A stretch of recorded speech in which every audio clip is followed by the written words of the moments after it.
Assalamualaikum warahmatullahi wabarakatuh.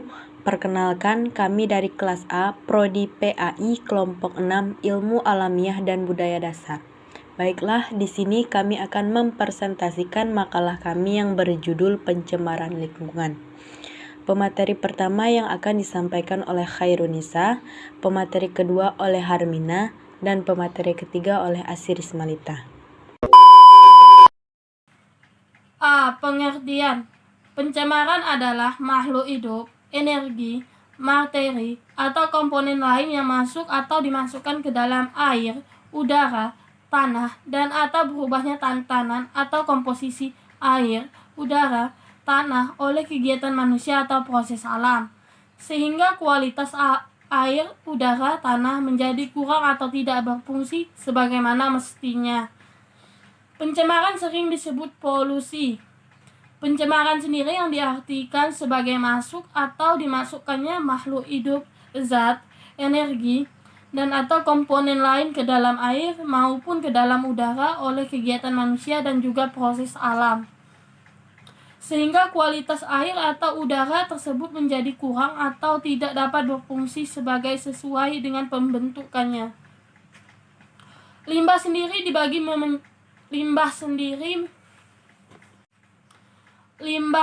dibagi menjadi beberapa macam. Di antaranya adalah limbah rumah tangga dan juga limbah industri atau limbah pabrik. Seperti halnya namanya limbah rumah tangga merupakan limbah yang dihasilkan dari aktivitas rumah tangga manusia sehari-hari. Beberapa aktivitas manusia yang menghasilkan limbah antara lain adalah mencuci, baik piring maupun pakaian, dan memasak. Sementara yang dimaksud dengan limbah pabrik adalah barang usang dari pabrik yang sudah tidak dipakai lagi,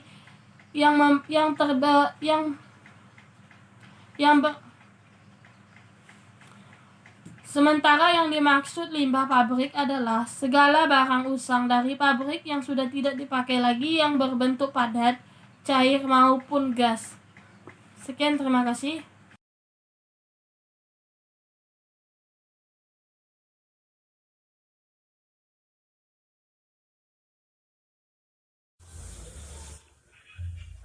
Jenis-jenis pencemaran terbagi menjadi 4. Yang pertama, pencemaran udara. Yang kedua, pencemaran air. Yang ketiga, pencemaran tanah. Dan yang keempat, pencemaran suara.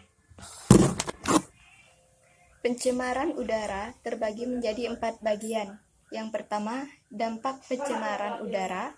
Yang kedua, ambang batas pencemaran udara. Dan yang ketiga, kebutuhan udara manusia. Dan yang keempat, dampak pencemaran udara. Dampak pencemaran udara terbagi menjadi 2. Yang pertama untuk kesehatan manusia, dan yang kedua, dampak terhadap tanaman. Pencemaran air terbagi menjadi beberapa bagian.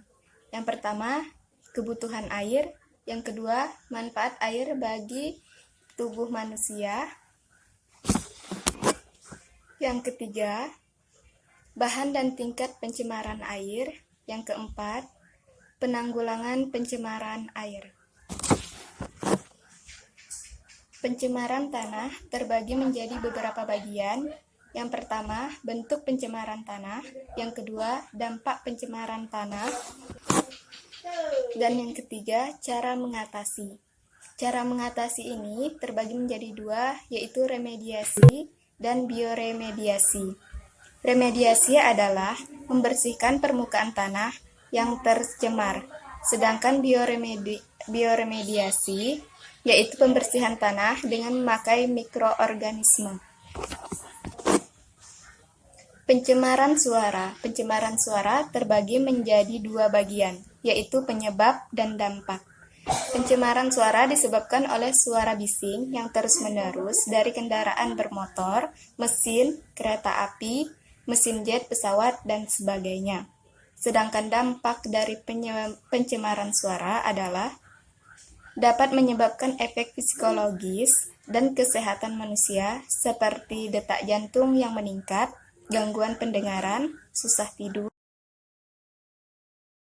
Yang pertama yaitu pemanasan global yang merupakan kejadian meningkatnya suhu rata-rata di atmosfer laut dan dataran bumi. Suhu rata-rata global pada permukaan bumi telah meningkat yaitu 0,74 lebih kurang 0,8 derajat Celcius selama 100 tahun terakhir. Menurut United Nations Framework Convention Climate Change atau UNFCCC atau Konvensi PBB menyatakan mengenai perubahan iklim ada 6 jenis gas rumah kaca, yaitu CO2, karbon dioksida, N2O, dinitrooksida, CH4, metan, SF6, sulfur hexafluorida, PFC5, volfluorokarbon, dan HFC5, hidrofluorokarbon. Yang kedua yaitu fenomena El Nino dan La Nina. Yang pertama, El Nino. Semula istilah El Nino digunakan untuk menamakan arus laut hangat yang kadang-kadang mengalir dari utara ke selatan. Fenomena El Nino sering muncul setiap 3-7 tahun dan berpengaruh terhadap iklim dunia lebih dari 1 tahun. El Nino sering juga dinamakan fase panas atau warm event di Samudra Pasifik ekuatorial bagian tengah dan timur. Berdasarkan intensitas, El Nino dikelompokkan menjadi 3, yaitu El Nino kuat atau strong El Nino sedang moderate El Nino, dan El Nino lemah atau weak El Nino. Yang kedua yaitu La Nina. Diketahui El Nino merupakan fenomena pemanasan suhu muka laut di atas kondisi normalnya. Sementara itu, La Nina merupakan fenomena suhu muka laut di Samudra Pasifik bagian tengah mengalami pendinginan di bawah kondisi normalnya. Nah, La Nina juga berpotensi menimbulkan bencana hidrometeorologi seperti banjir bandang, tanah longsor, angin kencang, puting beliung, dan sebagainya. Yang ketiga yaitu kerusakan lapisan ozon. Yang pertama terbentuknya lapisan ozon. Nah, ozon ini ditemukan oleh seorang fisikawan Prancis yang bernama Charles Fabry dan Henry Bussian tahun 1913. Terbentuknya lapisan ozon yaitu pada waktu cahaya ultraviolet yang dipancarkan matahari memecah sebuah molekul oksigen atau O2 yang setiap atom oksigen tunggal berkaitan dengan sebuah molekul oksigen dan membentuk molekul ozon. Kerusakan lapisan ozon. Pertambahan zat perusak ozon atau sering disebut ODS, ozone depleting substance, yang terjadi laju penguraian ozon berjalan lebih cepat dibandingkan laju pembentukannya.